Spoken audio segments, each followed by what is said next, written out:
Welcome to YouTube channel GK GS with Manish sir. आज 4 जुलाई 2024 है और आज की जितने भी महत्वपूर्ण करंट अफेयर होंगी और स्टैटिक जीके होंगी वो सभी हम इस वीडियो में डिस्कस करेंगे। तो आइए शुरू करते हैं आज का महत्वपूर्ण करंट अफेयर। आज का पहला प्रश्न है, अंतर्राष्ट्रीय प्लास्टिक बैग मुक्ति दिवस कब मनाया जाता है? तो यह मनाया जाता है 3 जुलाई को अंतर्राष्ट्रीय प्लास्टिक बैग मुक्ति दिवस। अब जुलाई महीने में अब तक कौन कौन से महत्वपूर्ण दिवस मनाए गए? तो राष्ट्रीय चिकित्सक दिवस 1 जुलाई, चार्टर्ड अकाउंटेंट डे 1 जुलाई, राष्ट्रीय डाक कर्मचारी दिवस 1 जुलाई, राष्ट्रीय सहकारिता दिवस 1 जुलाई, विश्व खेल पत्रकार दिवस कब मनाया जाता है? तो 2 जुलाई को मनाया जाता है। वर्ल्ड यूएफओ डे कब मनाया जाता है? तो 2 जुलाई को। मेरे प्यारे दोस्तों, जीएसटी दिवस भी 1 जुलाई को ही मनाया जाता है। जीएसटी डे कब मनाया जाता है? वस्तु और सेवा कर दिवस कब मनाया जाता है? 1 जुलाई को। क्यों दोस्तों? क्योंकि 1 जुलाई 2017 को, कब? 1 जुलाई 2017 को दोस्तों इसे लागू किया गया था भारत में। जीएसटी जो दोस्तों है ये किस मॉडल पे, किस देश के मॉडल पे आधारित है? तो कनाडा के मॉडल पे आधारित है। और भारत में जीएसटी लागू करने का सुझाव किसने दिया था? विजय केलकर समिति ने दिया था। सर्वप्रथम दोस्तों इसे फ्रांस ने अपनाया था जीएसटी को, कब? 1954 में। लोकसभा में जीएसटी कब पारित किया गया था? 3 अगस्त 2016 को। और राज्यसभा में 8 अगस्त 2016 को पारित किया गया था। दोस्तों भारत में जीएसटी कब लागू हुआ? 1 जुलाई 2017 को भारत में जीएसटी लागू हुआ। इसीलिए वस्तु और सेवा कर दिवस 1 जुलाई को प्रत्येक वर्ष मनाया जाता है। दोस्तों जीएसटी परिषद के अध्यक्ष कौन है? निर्मला सीतारमण है। दोस्तों कौन से संविधान संशोधन के द्वारा जीएसटी आया? तो 101वां संविधान संशोधन। जीएसटी लागू करने वाला भारत कौन सा देश है? तो 161वां देश है। जीएसटी की दर कितनी है दोस्तों? है तो 5 है। 0%, 5%, 12%, 18% और 28%। जीएसटी पंजीकरण संख्या दोस्तों कितनी है? तो 15 है। जिसे दोस्तों देखो, जीएसटी जो पंजीकरण संख्या है उसमें कितने डिजिट है? 15 डिजिट है। और जीएसटी परिषद किस अनुच्छेद में वर्णित किया गया है? तो 279 के ए में। जीएसटी पारित करने वाला प्रथम राज्य कौन है? असम दोस्तों है। और असम ने जीएसटी को लागू किया था 12 अगस्त 2016 को। तो मेरे प्यारे दोस्तों आप जरा बता दो कमेंट बॉक्स में कि जो जीएसटी मॉडल भारत में है ये किस देश के मॉडल पे आधारित है, ये आप बता दो कमेंट बॉक्स में। मेरे प्यारे दोस्तों हमारा अगला प्रश्न है, हाल ही में बीसीसीआई ने T20 विश्व चैंपियन भारत के लिए कितने करोड़ रुपए की पुरस्कार की घोषणा की है? तो 125 करोड़ पुरस्कार की घोषणा की है दोस्तों। 125 करोड़ रुपए की पुरस्कार की घोषणा की है बीसीसीआई ने। किसके लिए? तो भारतीय टीम के लिए दोस्तों, जिस टीम ने T20 विश्व चैंपियनशिप जीता है। तो मेरे प्यारे दोस्तों देखो, बीसीसीआई के बारे में तो हम जानेंगे ही। सबसे पहले क्रिकेट के संदर्भ में कुछ महत्वपूर्ण प्रश्न जान लेते हैं, जैसे कि चिदम्बरम स्टेडियम चेन्नई में है, चेपक स्टेडियम चेन्नई में है, ईडन गार्डन स्टेडियम कोलकाता में है, चिन्ना स्वामी स्टेडियम बेंगलुरु में है, अरुण जेटली स्टेडियम दिल्ली में है, राजीव गांधी स्टेडियम कहाँ है? हैदराबाद में, बाराबाती स्टेडियम कटक में है, वानखेड़े स्टेडियम मुंबई में है, किन्नन स्टेडियम जमशेदपुर में है, मेलबर्न स्टेडियम ऑस्ट्रेलिया में है, पर्थ और बिस्बर्न स्टेडियम कहाँ है? तो ऑस्ट्रेलिया में। मेरे प्यारे दोस्तों देखो, क्रिकेट के महत्वपूर्ण ट्रॉफी को जानते हैं, Ranji trophy, Irani trophy, Vijay Hazare trophy, Moin Uddaulah gold cup, Cooch Behar cup, Duleep trophy, Rohinton Baria trophy, GD Birla trophy और देवधर ट्रॉफी का संबंध किस खेल से है? तो क्रिकेट से है। विश्व का सबसे बड़ा क्रिकेट स्टेडियम का नाम क्या है? नरेंद्र मोदी स्टेडियम, जो अहमदाबाद में है। देखो दोस्तों, board of control for cricket in India, board of control for cricket in India, ये है बीसीसीआई का फुल फॉर्म। और दोस्तों इसका हेडक्वार्टर कहाँ है? मुंबई में है। इसकी स्थापना कब हुई? 1 दिसंबर 1928 को इसकी स्थापना हुई। और इसके प्रेसिडेंट कौन है? तो रोजर बिन्नी है मेरे प्यारे दोस्तों। और बीसीसीआई ने T20 विश्व चैंपियन भारत को कितने करोड़ रुपए की पुरस्कार देने की घोषणा की है? तो 125 करोड़ रुपए की। मेरे प्यारे दोस्तों देखो, इंग्लैंड और ऑस्ट्रेलिया का राष्ट्रीय खेल क्या है? तो क्रिकेट है इंग्लैंड और ऑस्ट्रेलिया का राष्ट्रीय खेल। चिन्ना स्वामी स्टेडियम कहाँ है? बेंगलुरु में। राजीव गांधी स्टेडियम कहाँ है? हैदराबाद में है मेरे दोस्तों हैदराबाद में ही 4 मीनार है। हैदराबाद वैसे मूसी नदी के किनारे है। अगला प्रश्न है, हाल ही में किस राज्य की हथरास जिले में, किस राज्य के? हथरस दोस्तों, हथरस जिले में सत्संग के बाद भगदड़ मचने के कारण, सत्संग दोस्तों वहां पर हो रहा था और उस सत्संग के कारण दोस्तों क्या हुआ, सत्संग खत्म हुआ, उसके बाद क्या हुआ, भगदड़ मच गई, और उस भगदड़ मचने से क्या हुआ, तो 100 लोगों की मौत हो गई। तो किस राज्य के हथरस जिले में सत्संग के बाद भगदड़ मचने से 100 लोगों की मौत हो गई है? तो हथरस जिला दोस्तों किस राज्य में है, उत्तर प्रदेश में है हथरस जिला। किस राज्य में है हथरस जिला मेरे दोस्तों, तो क्या बोलोगे आप, उत्तर प्रदेश में मेरे प्यारे दोस्तों है हथरस जिला, जहां पर सत्संग हो रहा था और उसके बाद क्या हुआ, भगदड़ मच गई, इसमें 100 लोगों की मौत हो गई और करीबन 200 लोग इसमें दोस्तों क्या हो गए, तो घायल हो गए। मेरे प्यारे दोस्तों देखो, इसके बारे में और भी जानकारी हम जानते हैं। यह भगदड़ जो हुआ वो 2 जून 2024 को हुआ। भोले बाबा के सत्संग में यह हादसा हुआ दोस्तों। भोले बाबा का मूल नाम क्या है, सूरजपाल। भोले बाबा का मूल नाम क्या है, सूरजपाल। इन पर यौन शोषण समेत 5 मुकदमे दर्ज हैं। यह उत्तर प्रदेश के एटा के रहने वाले हैं भोले बाबा, जिसका दोस्तों मूल नाम क्या है, सूरजपाल है। यह पहले यूपी पुलिस में हेड कांस्टेबल के रूप में कार्य कर रहे थे दोस्तों। यह पहले यूपी पुलिस में हेड कांस्टेबल के रूप में कार्य कर रहे थे और यौन शोषण के आरोप के कारण दोस्तों इसे उस पद से हटा दिया गया। किनको, तो दोस्तों सूरजपाल को, उर्फ भोले बाबा इनका नाम है। मेरे प्यारे दोस्तों अब उत्तर प्रदेश के हथरस में ये सत्संग हो रहा था, तो उत्तर प्रदेश के बारे में जो महत्वपूर्ण दोस्तों जीके का स्टैटिक बनता है वो हम देखते हैं। उत्तर प्रदेश की राजधानी क्या है, लखनऊ। और लखनऊ से पहला प्रश्न याद रखना कि लखनऊ है गोमती रिवर के किनारे। उत्तर प्रदेश के मुख्यमंत्री कौन है, योगी आदित्यनाथ। उत्तर प्रदेश के गवर्नर कौन है, आनंदीबेन पटेल। उत्तर प्रदेश में राज्यसभा 31 है और लोकसभा 80 है। दुधवा राष्ट्रीय उद्यान उत्तर प्रदेश में है। हस्तिनापुर वन्यजीव अभ्यारण्य उत्तर प्रदेश में। रानीपुर वन्यजीव अभ्यारण्य उत्तर प्रदेश में। चंद्रप्रभा वन्यजीव अभ्यारण्य, सुर सरोवर वन्यजीव अभ्यारण्य, बखीरा वन्यजीव अभ्यारण्य, पिलभित राष्ट्रीय उद्यान, अमानगढ़ बाघ रिजर्व, लाख बहोसी पक्षी अभ्यारण्य कहाँ है मेरे दोस्तों, तो उत्तर प्रदेश में है। देखो मेरे दोस्तों ध्यान से देखो, भारतीय चीनी तकनीकी संस्थान कानपुर में है। भारतीय दलहन शोध संस्थान कहाँ है, तो कानपुर में। औद्योगिक विश्व विज्ञान अनुसंधान केंद्र कहाँ है, लखनऊ में। केंद्रीय औषधि अनुसंधान केंद्र कहाँ है दोस्तों, लखनऊ में है। केंद्रीय वनस्पति अनुसंधान केंद्र कहाँ है, लखनऊ में। बीरबल सहनी जीवाश्म विज्ञान संस्थान लखनऊ में है। और सीडीवी दोस्तों इसका फुल फॉर्म आप बता दो कमेंट बॉक्स में। सीडीवी का हेडक्वार्टर लखनऊ में है और लखनऊ है गोमती रिवर के किनारे। सीडीवी की स्थापना कई बार एग्जाम में पूछा गया दोस्तों है, इसलिए मैंने यहाँ पे आपका मेंशन कर दिया है कि सीडीवी की स्थापना कब हुई, 2 अप्रैल 1990 को सीडीवी की स्थापना हुई। राष्ट्रीय राजमार्गों का चौराहा कानपुर। नवाबों का शहर किसे बोला गया है, तो लखनऊ को बोला गया है नवाबों का शहर। दोस्तों अगला प्रश्न हमारा है, देखो एक द्वीप दोस्तों है, द्वीप। इस द्वीप का नाम क्या है, मिनामी टोरिसीमा द्वीप। मिनामी टोरिसीमा द्वीप, जिसका दोस्तों आपको इमेज स्क्रीन पर दिख रहा होगा, यही है मिनामी टोरिसीमा द्वीप। यह किस देश में स्थित है, मिनामी टोरिसीमा द्वीप दोस्तों, ये अभी हाल ही में चर्चे में आ गया है दोस्तों। ये है जापान में मिनामी टोरिसीमा द्वीप। कहां पर है मिनामी टोरिसीमा द्वीप, तो क्या बोलोगे आप, जापान में। अब दोस्तों यह चर्चे में क्यों है, तो देखो दोस्तों शोधकर्ता को हाल ही में मिनामी तारोसीमा द्वीप के समुद्र तल पर लगभग 230 मिलियन मीट्रिक टन खनिजों का भंडार मिला है, जो इलेक्ट्रिक कार बैटरी बनाने के लिए महत्वपूर्ण है। देखो दोस्तों ये जो द्वीप है मिनामी तारोसीमा द्वीप, ये किस देश में है, जापान में है। और इस द्वीप का एक और नाम है मार्कस द्वीप। क्या नाम है, मार्कस द्वीप। द्वीपों का आकार समबाहु त्रिभुज के करीब है। देखो दोस्तों इमेज आप देख लो, द्वीपों का आकार जो है कैसा है, तो याद रखना समबाहु त्रिभुज के करीब है और इसका निर्माण एक उभरी हुई प्रवाल भित्ति में हुआ है। लक्षद्वीप का भी निर्माण दोस्तों प्रवाल भित्ति के कारण ही हुआ है। और ये जो द्वीप है मार्कस द्वीप, या इसका एक और नाम है मिनामी तारोसीमा द्वीप, इसका भी निर्माण किससे हुआ है, तो प्रवाल भित्ति से हुआ है। अब जापान में दोस्तों ये द्वीप है, तो जापान की राजधानी क्या है, तो टोक्यो है। जापान की कैपिटल क्या है बोलोगे आप, टोक्यो।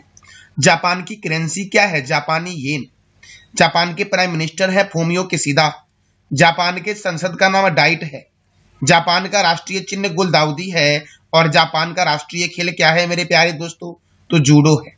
संयुक्त अभ्यास सहयोग काइजिंग, कौन सा अभ्यास, संयुक्त अभ्यास सहयोग काइजिंग जो है ये भारत और जापान के बीच होता है। धर्म गार्जियन सैन्य अभ्यास भी भारत और जापान के बीच ही होता है। और अभी एक हाल ही में हुआ है जीमैक्स सैन्य अभ्यास, जिसमें आईएनएस शिवालिक पार्टिसिपेट किया है, ये भी दोस्तों भारत और जापान के बीच ही होता है। और जापान ने अपने नोटों पर क्या किया दोस्तों, तो होलोग्राफी की शुरुआत की है। अगला प्रश्न हमारा है, हाल ही में इंडियन एयरफोर्स ने किस राज्य के बेगमपेट हवाई अड्डे पर हथियार प्रणाली स्कूल का उद्घाटन किया है? हाल ही में बेगमपेट हवाई अड्डे पर हथियार प्रणाली स्कूल का उद्घाटन जो किया गया है, ये इंडियन एयरफोर्स के द्वारा किया गया है। ये जो बेगमपेट हवाई अड्डा है मेरे प्यारे दोस्तों, ये कहां पर है? तो याद रखना, ये आंध्र प्रदेश में दोस्तों, सॉरी दोस्तों, ये तेलंगाना में है। कहां पर है? तेलंगाना में। आंध्र प्रदेश में नहीं दोस्तों, कहां पर है? ये तेलंगाना में। बेगमपेट हवाई अड्डा कहां है? तेलंगाना में, जहां पर हथियार प्रणाली स्कूल का उद्घाटन किया गया है इंडियन एयरफोर्स के प्रमुख के द्वारा। और दोस्तों, ये जो बेगमपेट हवाई अड्डा है, ये तेलंगाना की कैपिटल हैदराबाद में है। हैदराबाद कौन से रिवर के किनारे है? तो मूसी रिवर के किनारे है। देखो दोस्तों, अब इंडियन एयरफोर्स डे कब मनाया जाता है? तो 8 अक्टूबर को मनाया जाता है। Chief of the air staff कौन है? Vivek Ram Chaudhari. Chief of defence staff दोस्तों, सीडीएस कौन है? General Anil Chauhan. Indian army day कब मनाया जाता है? 15 जनवरी को। Chief of the army staff कौन है? उपेंद्र द्विवेदी है। दोस्तों, इंडियन नेवी डे कब मनाया जाता है? 4 दिसंबर को। और chief of the naval staff कौन है? तो दिनेश कुमार त्रिपाठी हैं chief of the naval staff. तो फिर से मैं एक बार रिवीजन कर दे रहा हूं दोस्तों। देखो, chief of the air staff है Vivek Ram Chaudhari. Chief of defence staff कौन है? जनरल अली चौहान है।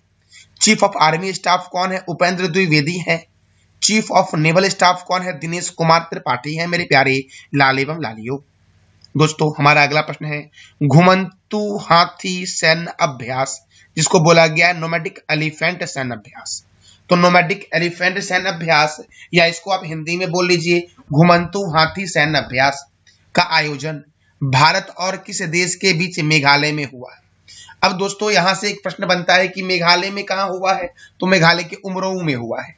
कौन सा सैन्य अभ्यास? नोमैडिक सैन्य अभ्यास मेरे प्यारे दोस्तों। और ये जो नोमैडिक सैन्य अभ्यास है, ये भारत और किस देश के बीच होता है? तो भारत और मंगोलिया के बीच दोस्तों हो रहा है। कहां पर हो रहा है? मेघालय में हो रहा है। नोमैडिक सैन्य अभ्यास भारत और मंगोलिया के बीच मेघालय में हो रहा है दोस्तों, जिसको घुमंतु हाथी सैन्य अभ्यास भी बोला जाता है। तो देखो दोस्तों, मंगोलिया की राजधानी है उलान बटोर, और मंगोलिया की करेंसी क्या है? तो मंगोलियन तुगरिक है मंगोलिया की करेंसी। और इसका आयोजन कहां हो रहा है? मेघालय की उमरोऊ में हो रहा है। संस्करण कौन सा है? 16वां। अगर मैं पूछूं 15वें संस्करण का आयोजन कहां हुआ था? तो ये मंगोलिया की कैपिटल उलान बटोर में हुआ था दोस्तों। नोमैडिक सैन्य अभ्यास, कौन सा सैन्य अभ्यास? नोमैडिक एलिफेंट सैन्य अभ्यास जो हुआ था, 15वां वाला उलान बटोर में हुआ, और 16वां हो रहा है कहां पर? मेघालय के उमरोऊ में मेरे प्यारे दोस्तों।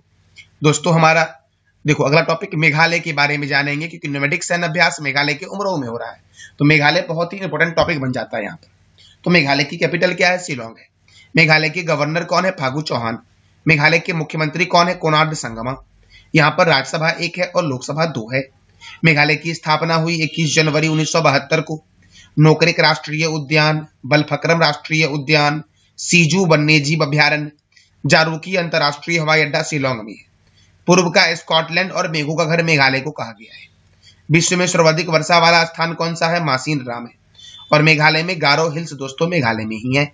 मेघालय के प्रमुख जनजाति कौन से हैं? टाइपिंग मिस्टेक दोस्तों है, झील यहाँ है, झील को आप काट देना। तो यहाँ के प्रमुख जनजाति है गारो, खासी, मिकिर और जयंतिया। ये कई बार एग्जाम में पूछा गया है कि गारो, खासी, मिकिर और जयंतिया जो है ये किस राज्य की जनजाति है? तो मेघालय की दोस्तों। मेरे प्यारे दोस्तों, मेघालय की सीमा दोस्तों लगती है असम से। इधर असम है दोस्तों, इधर कौन सा है? असम। इधर दोस्तों बांग्लादेश है और इधर भी बांग्लादेश है।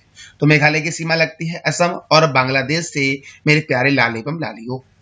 अगला प्रश्न है, मैत्री सैन्य अभ्यास 2024। मैत्री सैन्य अभ्यास 2024 का आयोजन भारत और किस देश के बीच होता है? मैत्री सैन्य अभ्यास का आयोजन भारत और किस देश के बीच होता है? तो भारत और थाईलैंड के बीच होता है मैत्री सैन्य अभ्यास का आयोजन दोस्तों। अब दोस्तों, ये इस बार कहां हो रहा है ये भी जानते हैं। देखो, मैत्री सैन्य अभ्यास 2024, इसका आयोजन थाईलैंड के टाक प्रांत के फोर्ट वाचिरा प्रकरण में हो रहा है। कहां हो रहा है दोस्तों इसका आयोजन? मैत्री सैन्य अभ्यास 2024 का आयोजन कहां हो रहा है? तो थाईलैंड के टाक प्रांत के फोर्ट वाचिरा प्रकरण में हो रहा है। और ये दोस्तों 13वां संस्करण है। कौन सा संस्करण है? 13वां। 12वां संस्करण दोस्तों इसका आयोजन हुआ था मेघालय के उमरोऊ में। थाईलैंड की राजधानी क्या है? बैंकॉक। थाईलैंड की करेंसी क्या है? थाई बहत है। थाईलैंड की करेंसी दोस्तों। तो अगला प्रश्न हमारा है डीक एस्कोफ। डीक एस्कोफ किस देश के नए प्रधानमंत्री बने हैं, नए प्राइम मिनिस्टर बने हैं? तो नीदरलैंड के बने हैं दोस्तों, और नीदरलैंड को डच के नाम से भी जानते हैं। तो डीक एस्कोफ किस देश के नए प्रधानमंत्री बने हैं? नीदरलैंड के बने हैं। अब नीदरलैंड के मेरे प्यारे दोस्तों बने हैं, तो देखो इन्होंने मार्क रूट का स्थान लिया है।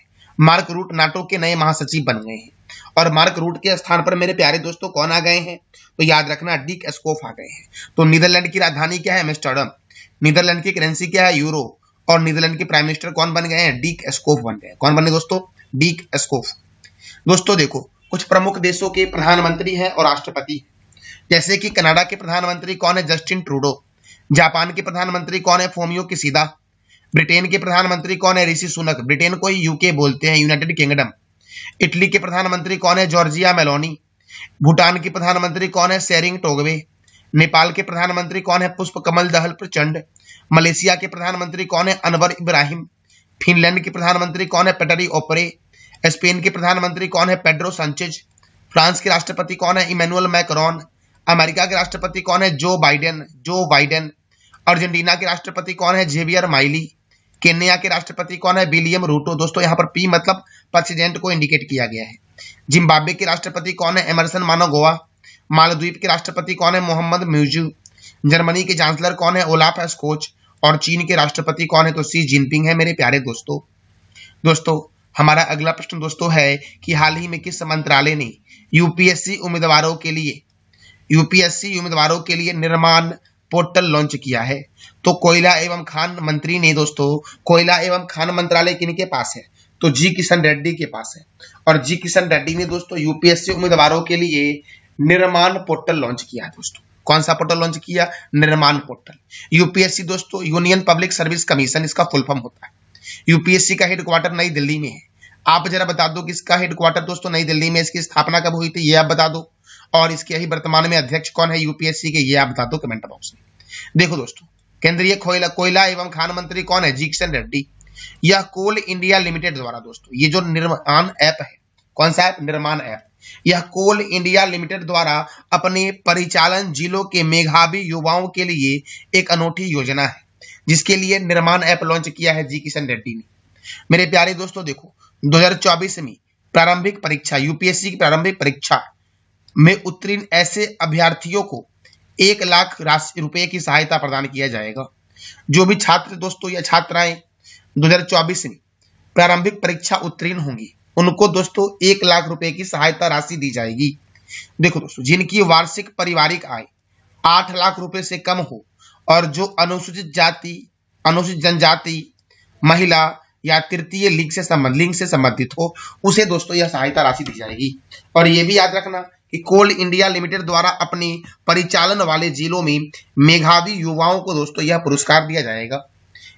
दोस्तों तो ये हमारा था निर्माण ऐप, जो यूपीएससी के अप्रेंटिस के लिए है। तो दोस्तों इसे लॉन्च किसने किया है? इसे लॉन्च किया है जी किशन रेड्डी ने, जो कोयला एवं खान मंत्री हैं।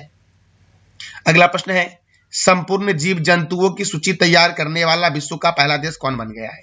तो अपना प्यारा देश भारत बन गया है संपूर्ण जीव जंतुओं की सूची तैयार करने वाला विश्व का पहला देश। तो मेरे प्यारे दोस्तों ये था हमारा आज का महत्वपूर्ण करंट अफेयर। दोस्तों रिवीजन बहुत ही जरूरी है। मैं प्रत्येक दिन आपको वीडियो के एंड में रिवीजन का सेशन करवाता हूँ। तो मैंने कल जो बताया था वो बताया था वर्ल्ड यूएफओ डे कब मनाया गया? 2 जुलाई को।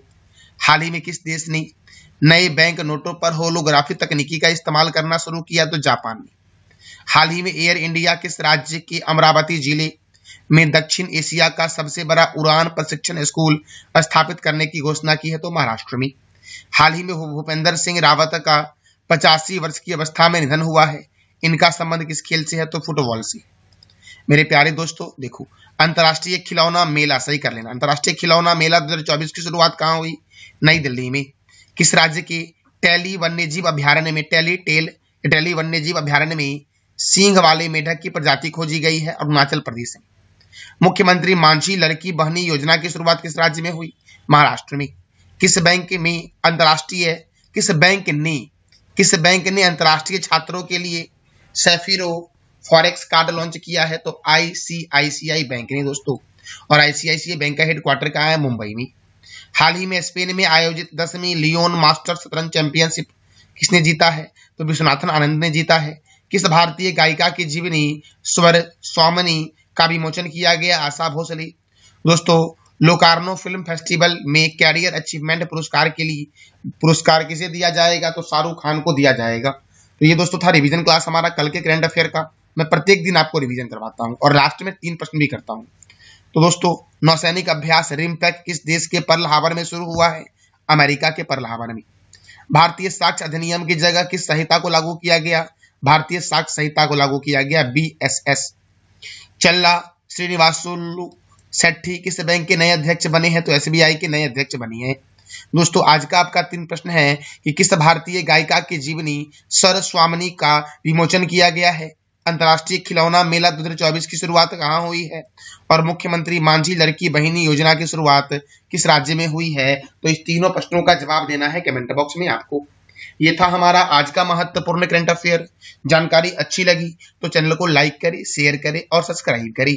और इसका PDF अगर आपको चाहिए तो इसका PDF टेलीग्राम पे दोस्तों है, जिसका लिंक वीडियो के डिस्क्रिप्शन बॉक्स में है। थैंक यू सो मच मेरे प्यारे दोस्तों।